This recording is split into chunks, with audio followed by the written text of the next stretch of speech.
When you open up your test booklet to the English section, you'll be reading rough drafts of essays filled with mistakes. Your job is to figure out how the essay's content would be best expressed. This section is designed to test your knowledge of usage and mechanics and assess your rhetorical skills. You'll have 45 minutes to read 5 passages and answer 75 accompanying multiple choice questions. Each question has 4 answer choices. Keep in mind that in this section, the questions are not arranged in order of difficulty. To use your time most effectively, you should spend no more than 9 minutes on each passage. Break out that watch and use our practice test to make sure you keep an eye on the time. You'll be reading rough drafts of essays with portions underlined. The questions will ask you how you would improve the grammar and writing style used in the passage.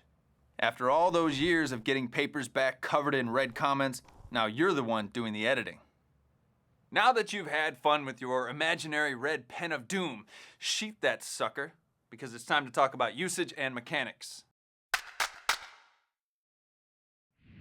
Let's look at the other 2 types of questions you'll find in this section. The first question type deals with usage and mechanics. This is just a fancy way of talking about grammar, or the way your sentences are constructed. Questions will cover punctuation, grammar usage, and sentence structure. You'll find some questions that test you on punctuation, which includes commas, apostrophes, semicolons, colons, and dashes, while others test you on your understanding of subject-verb agreement, verb forms, pronouns, comparatives, superlatives, and idioms. Last but not least, sentence structure questions will test your ability to identify sentence fragments, run-ons, comma splice issues, parallelism, and misplaced and dangling modifier issues. The second type of question will test your rhetorical skills. These deal with writing strategy, recognizing redundancy, organization, and style. Rhetorical skills questions test your ability to communicate effectively, persuasively, and clearly. Aside from being useful on the test, these can come in handy for lots of things, like convincing your parents why you need a new car. You'll be asked one of 3 types of questions. The first type of question asks you to analyze the writing strategy, purpose, unity, and focus of each of the 5 passages and determine when you should add or delete material.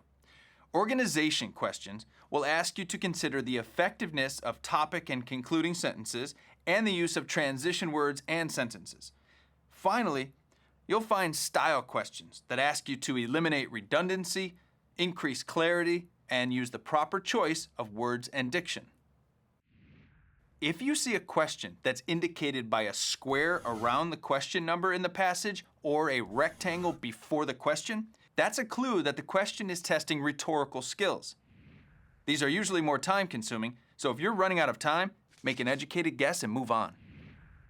Now that you know all about the format of the test, let's talk about scoring. The score range is from 1 to 36. You'll get your results on the English test itself, which will be factored into your composite score. That's a lot to take in, but you'll be relieved to know that the ACT English test won't test you on spelling or vocabulary. So if you're ready to pick that sword back up and try out some English section practice questions, then get used to the thrill of victory.